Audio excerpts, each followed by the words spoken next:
영상 속으로 오늘 여러분께 소개해드릴 초대형 텃밭과 시골집이 보이고 있습니다. 오늘 소개해드릴 물건의 경우 귀농 귀촌을 생각하셨거나 저렴한 금액대로 넓은 텃밭과 시골집을 원하신 분들께 강력하게 추천드립니다.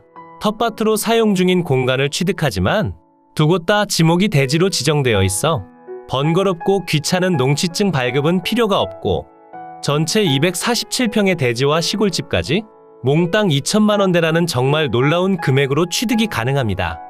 요즘 많은 분들이 원하는 저렴한 금액임은 당연하고 현황 자체도 부족함이 전혀 없는 상태가 되니 오늘 열심히 준비한 영상을 잘 봐주시고 물건지의 정확한 주소와 내용까지 전부 가져가셨으면 좋겠습니다. 드론 영상을 통해 확인하는 마을 입구 방면입니다. 주변으론 농경지와 농가주택, 그리고 전원주택들이 소재하고 있으며 마을 내부엔 집성촌이 아니기 때문에 터세나 발전기금에 대해선 걱정하지 않으셔도 되고 마을의 규모도 그리 크다곤 말씀드릴 수 없는 상태였습니다. 지금 표시되는 도로를 통해 올라가시면 집 앞으로 이동이 가능하고 도로폭이 기본적으로 3m를 유지하고 있으니 차량 진출입에 있어서 어떠한 불편함도 예상되진 않습니다. 경사도 자체는 완만하다 보시면 되고 집 앞까지 연결된 도로가 모두 국유지 정식도로로 지정되어 있어 어떠한 분쟁의 여지도 제공하지 않습니다. 방금 설명드린 마을의 입구에서부터 대략 3분 정도만 걸어오시면 집 앞으로 이동이 가능하고 석축으로 마감된 텃밭 공간과 그 바로 옆으로 위치한 시골집까지 무엇 하나 빠지는 내용 없이 포함됩니다. 이쯤까지 이동하시면 우측편으로 오늘 소개해드릴 물건 중 시골집이 건축된 대지가 보입니다. 주택의 상태가 그리 좋은 편이라 말씀드릴 순 없지만 어느 정도 수리만 진행해 주신다면 바로 옆으로 위치한 넓은 텃밭과 함께 사용이 가능할 것으로 판단됩니다. 물론 수리를 진행하셔야 한다는 점은 다소 아쉽게 느껴질 수도 있겠지만 저렴한 가격대로 전부를 취득하시는 상태가 되고 가격이 낮아질 때를 노려 안전마진을 확보한 뒤 진행하시길 추천드립니다. 오늘 소개해드린 물건은 전체 두 필지로 이루어진 상태지만 전체를 모두 취득하시는 상태가 되니 별도로 신경 쓰실 내용은 없습니다. 우선 방금 전 설명드린 주택이 건축된 대지의 경우 340제곱미터 102.8평이고 그 바로 옆으로 위치한 넓은 텃밭의 경우 476제곱미터 143.9평입니다. 무엇 하나 빠지는 내용이 없으니 두 필지 전체 면적인 816제곱미터 247평을 취득하시는 상태가 되고 두 필지 모두 계획관리지역에 가축사육 제한구역, 자연취락지구로 지정되어 있습니다. 바로 옆으로 위치한 텃밭 공간의 경우 지목이 대지로 지정되어 있어 별도 농취증 발급은 필요하지 않으며 3m 폭의 국유지 정식도로와 접한 상태이기 때문에 건축 또한 충분히 가능합니다. 주택 바로 옆으로 위치한 텃밭의 경우 다른 주거지에 비해 위치적으로 부족하지도 않고 이미 텃밭으로 사용하며 하향 완경사지로 조성되어 있어 건축을 하시더라도 무척이나 예쁘게 가능할 듯하며 현재는 누군가 작물을 심어두신 상태지만 낙찰된 뒤 올 연말까진 충분히 정리가 가능해 보입니다. 땅이 너무나 넓고 깔끔한 토지 경계를 보여주니 실제 면적보다 훨씬 더 넓은 듯한 느낌을 전해주는 것 같습니다. 다시 주택을 한 번 더 확인해 보겠습니다. 대지 위로 건축된 전체 건물의 면적은 114.8제곱미터 34.7평이고 그 중에서 주택의 순수 면적은 47.9제곱미터 14.4평입니다. 주택의 구조는 흑벽돌조의 슬레이트 지붕으로 이뤄져 있고 나머지 면적들은 자연스럽게 제시외 건물의 면적이 됩니다. 전체적으로 건물의 상태가 좋진 않지만 필요 없는 부분에 대해선 철거를 진행하고 일정 부분 수리를 해주신다면 실제 사용하시기에 큰 불편함은 없어 보이고 영상 속으로 보이는 현황 그대로 비워진 지는 꽤나 오랜 시간이 지난 주택인 것 같습니다. 수리 비용이 많이 들어갈 것으로 판단되니 꼭 뒤편에서 설명드릴 상세한 주소를 확인하시고 입찰 전 여러분께서 직접 방문해 보셔야 합니다. 국유지 정식도로와 접한 측면 부분에서 주택을 살펴보면 옆 측면과 경계면 확인이 가능합니다. 주택이 건축된 대지 경계면으로 타인 소유의 건물이 침범하거나 오늘의 집이 다른 대지를 침범하지도 않는 상태가 되니 법적으로 분쟁사항의 여지도 전혀 없으며 바로 옆으로 위치한 넓은 텃밭 공간 또한 어떠한 법정 분쟁 없이 사용이 가능합니다. 오늘 여러분께 소개해드린 물건은 어떠셨나요? 지금 진행 중인 5천만 원이라는 금액이 다소 높다고 느껴지시나요?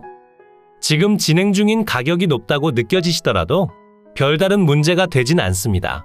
추가적인 유찰이 진행된다면 1회 유찰 시마다 30%씩 낮아지기 때문에 한 번만 유찰되더라도 3천만 원대로 취득이 가능합니다.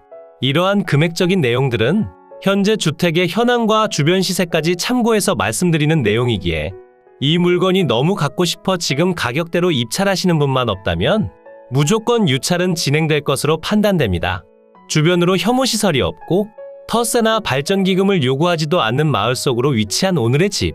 저렴한 금액대로 전부를 취득하신 뒤 여러분께서 직접 사용하시면 좋겠습니다. 이제 항공으로 더 높이 올라가 오늘 소개해드린 물건의 경계면 확인하고 주변 설명과 더불어 상세한 물건지의 주소까지 지금 바로 만나보겠습니다. 오늘 소개해드린 물건의 경계면이 표시되고 있습니다. 서두에 설명드린 내용 그대로 두 필지로 이루어져 있으며 무엇 하나 빠지는 내용 없이 전부를 취득하기에 여러분께서 신경 쓰셔야 할 사항들은 없습니다.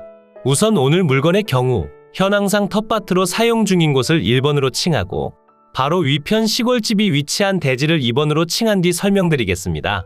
우선 1번 토지의 경우 실제 현황은 텃밭으로 사용 중이지만 지목이 대지인 관계로 별도 농취증 제출은 필요하지 않은 상황이며 대지의 면적은 476제곱미터 143.9평입니다.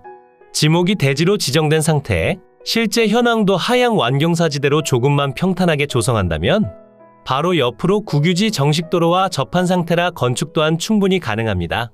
너무 큰 주택이 필요 없다고 하신다면 아래편은 텃밭으로 활용하시고 가장 상단으로 조그마한 농막형 주택을 한 채 가져다 두시는 방법도 추천드립니다.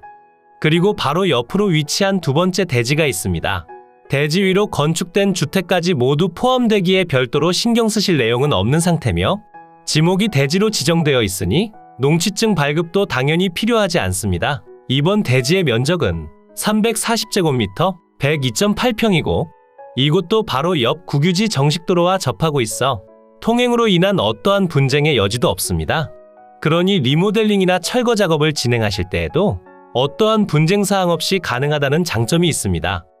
이렇게 두 필지 전체 면적은 816제곱미터 246.8평이고 두 필지 모두 계획관리지역에 가축사육 제한구역, 자연취락지구로 지정되어 있습니다. 두 필지 중 하나는 어떠한 건물도 없이 텃밭으로 활용 중이기에 두 번째 대지 위로 건축된 주택에 대해서 설명드리겠습니다. 대지 위로 건축된 건물들은 대지 경계면을 벗어나지 않는 상황이기에 분쟁이 예상되는 내용은 없고 다른 건물이나 구조물에 의해 침범받지도 않습니다. 대지 위로 건축된 건물 중 지금 표시되는 내용은 건축물 대장상 주택과 우사 및 창고로 등록된 건물이며 현재 우사는 운영되지 않고 현황상 창고로 이용 중입니다. 그 중에서 주택의 면적은 흑벽돌조의 슬레이트 지붕으로 이뤄져 있고 면적은 47.9제곱미터 14.4평입니다. 건축물 대장과 등기는 되어 있지만 정확한 사용 승인날은 기재되어 있지 않으며 주택의 상태는 좋지 않아 정말 전체를 리모델링을 하시거나 철거가 필요한 상황입니다. 그리고 그 옆으로 대장상 등록된 우사 및 창고가 있습니다. 이 건물도 흑벽돌조의 슬레이트 지붕으로 이뤄져 있고 면적은 16제곱미터로 4.8평입니다. 이 건물도 철거는 필요하며 현황상 창고로 사용 중인 듯 했습니다.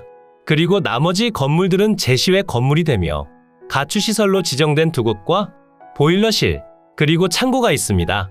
그러니 주택과 제시외 건물의 전체 면적은 114.8제곱미터 34.7평입니다. 주택의 방위를 살펴보면 거실 창문 기준 남동향을 바라보게 건축됐고 두 필지 모두 햇살은 무척이나 잘 들어오는 상태가 되니 한 번쯤 방문해 보시면 좋겠습니다. 오늘의 매각 물건이 위치한 이곳은 경상북도 의성군 다인면 덕지리 소재에 위치하고 있고 조그마한 마을 속으로 위치한 물건입니다. 3m 폭의 도로를 접하고 있어 차량을 통해 이동하시기에도 상당히 좋은 편이고 마을 속으로 터세나 발전기금 따위를 요구하지 않아 실제 거주에 있어서 큰 불편함도 없어 보입니다. 다만 마을 속으로 소규모 축사 등이 있는 것으로 판단되니 이 부분에 대해서는 뒤편에서 설명드릴 현장 방문을 통해 조금 더 확실히 체크해 보시는 편이 좋아 보입니다. 그래도 3천만 원대나 2천만 원대로 취득하시기엔 더할 나위 없이 좋은 가격이라 생각되니 한 번쯤 방문해 보시길 추천드립니다. 이제 위성지도를 통해 보다 상세한 물건의 위치 확인하고 머니옥션을 통해 상세한 물건 분석 시작하겠습니다. 이곳이 오늘 소개해드린 매각 물건의 위치입니다. 물건지 주변으론 문경, 예천, 안동, 의성, 군위, 상주 등이 위치하고 있고 오늘의 집에서 의성군청까진 자차 기준 40분 정도 소요되는 위치에 있고 다른 지역군으로 이동하시더라도 그리 많은 시간이 소요되진 않습니다. 그러니 다른 지역군에 거주하고 계시더라도 한 번쯤 방문해 보시길 추천드립니다. 그럼 조금 더 확대해 볼까요? 물건지 주변으로 가까이 오시면 남동측 방향으로 서의성 IC가 보이고 그 옆으로 동상주 IC가 위치하고 있습니다. 의성군청보단 상주시청이랑 조금 더 가까운 위치라 보셔야 하며 물건지 주변으로 지방도와 국도 등이 위치하고 있어 고속도로까지 접근성도 무척이나 좋은 편입니다.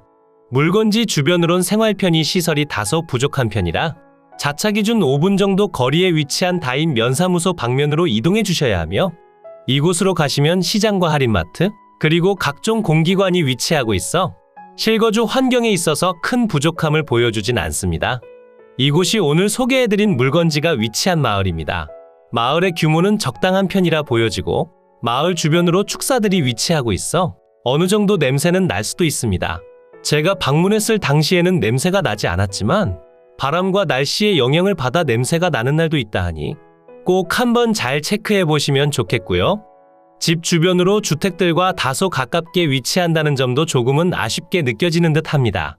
조금 더 가까이에서 바라보게 되면 오늘 소개해드린 두 필지의 토지가 보입니다. 위성지도상으로 본다면 다소 밀린 듯한 느낌을 보여주지만 지적도를 통해 확인해 보신다면 대지 경계 내에 건물이 정확히 안착한 상태가 되고 텃밭으로 사용 중인 대지 위로는 어떠한 건축물도 없습니다. 그리고 영상 속에서 설명드린 그대로 모두 3m 폭의 국유지 정식도로와 접하고 있으니 도로 사용에 대한 문제가 없습니다. 이제 머니옥션을 통해 상세한 물건 내용 분석해 보겠습니다. 사건 번호 2022 타경 11185 소재지는 경상북도 의성군 다인면 덕지리 658번지 외 한 필지고요. 물건의 종류는 단독주택이고 최초 감정평가 금액은 5,400만 원에 평가됐고 현재 신권 상태로서 동일한 금액대로 진행 중입니다. 하지만 건물의 상태가 좋지 않아 안전마진 확보가 필요하다 생각되기에 유차를 기다려보시길 추천드리고요. 상세한 금액 내용을 살펴보면 1회 유찰 시마다 30%씩 낮아지며 2회차엔 3,800만원, 3회차엔 2,600만원, 4회차엔 1,800만원의 취득이 가능하며 주변 토지 시세의 경우 평당 8만원에서 20만원대로 형성되어 있고 건축비는 별도로 생각하셔야 합니다. 하지만 오늘 물건의 경우 건축비는 오히려 마이너스적인 요소로 판단되니 이 부분에 대해선 유차를 통해 안전마진 확보가 필요합니다. 현재 평당 금액은 22만원이고 2회차엔 평당 15만원, 3회차엔 평당 10만원, 4회차엔 평당 7만원의 취득이 가능하며 2회차나 3회차의 입차를 진행해 보시길 추천드립니다. 매각기일은 2023년 10월 11일 수요일 오전 10시에 대구지방법원 의성지원에서 진행됩니다. 토지 및 건물 전체 매각으로 진행 중이고 두 필지로 이뤄진 대지의 전체 면적은 816제곱미터 246.8평이고 주택과 제시외 건물의 전체 면적은 114.8제곱미터 34.7평입니다. 대지의 용도지역은 계획관리지역에 가축사육 제한구역, 자연취락지구로 지정되어 있고 주택의 구조는 흑벽돌조의 슬레이트 지붕, 제시외 건물들은 철파이프조와 조적조, 슬레이트 지붕으로 이루어져 있습니다. 사용 승인날의 경우 미상이지만 건물 등기와 건축물 대장엔 등재되어 있습니다. 매각 물건 현황표를 보시면 현재 매각 중인 모든 내용들이 표시되고 있고 이 중에서 무엇 하나 빠지는 내용이 없어 전부를 취득하시는 상황이라 생각해 주셔야 합니다. 차라리 현황상 텃밭으로 사용 중인 대지만 나왔더라면 안정적인 금액으로 낙찰이 가능해 보이지만 현재 철거나 대수선이 필요한 건물이 있어 내가 필요한 부분만 낙찰받을 수 없어 모두를 취득해야만 하는 이런 상황에선 다소 아쉽게 느껴지긴 합니다. 하지만 유차를 통해 안전마진을 확보하신다면 사실상 공짜나 다름없이 취득이 가능하니 최대한 유찰을 기다려 보신 뒤 응찰하시면 좋겠습니다. 감정요항표를 보시면 본건은 경상북도 의성군 다인면 서릉리에 소재하는 다인초등학교 남서측 원거리에 위치하며 부근은 농가주택 및 농경지 등으로 형성되어 있습니다. 물건까지 차량 접근이 가능하며 간선도로와의 접근성 등에서 제반교통 사정은 보통이고 대지들은 동양 완경사지에 위치한 부정형의 토지로서 자체 집안 대체로 평탄하게 조성하여 주거나지로 이용 중이고 다른 한 필지는 평탄하게 조성된 단독주택 부지입니다. 두 필지 모두 3m 폭의 포장도로와 접하며 주택의 경우 급 배수설비 및 위생설비, 난방설비를 모두 갖추고 있고 우사 및 창고 또한 위생설비를 갖추고 있습니다. 그리고 제시외 건물까지도 모두 포함되니 별도로 취득하실 내용은 없습니다. 임차인 현황표를 보시면 수차 방문하였으나 폐문 부재인 관계로 소유자나 점유 사용하는 자를 만나지 못했고 전입세대 열람 결과 해당 주소에 세대주가 존재하지 않습니다. 건물과 토지 등기부를 보시면 2022년 2월 9일에 설정된 가압류권이 말소기준 권리가 되며 아래로의 내용들은 모두 소멸해 여러분께 인수되는 권리가 없는 아주 깔끔한 매각 물건이 되겠습니다. 그러니 영상 속에서 설명드린 사건 번호와 주소를 확인하시고 여러분께서 직접 현장에 방문하신 뒤 물건 한번 둘러보시길 추천드립니다. 이로써 경매물건에 대한 설명은 끝났고요. 지금부터 가장 중요한 부분은 임장과 충분한 고민 후 금액 결정이 되겠습니다. 앞으로도 전국의 값싸고 좋은 물건들로 찾아올 테니 전국에 저렴하면서 좋은 매각 물건을 찾으실 때는 땅땅정보통을 찾아주세요. 구독과 좋아요, 알림 설정을 해주신다면 누구보다 빠르게 확인이 가능하니 부탁드려요. 추가로 멤버십 운영도 하고 있으니 더 좋고 많은 혜택을 원하신다면 멤버십 가입도 부탁드려요. 멤버십 가입 후 혜택은 커뮤니티 공지를 통해 확인이 가능하세요. 모두 좋은 하루 보내세요.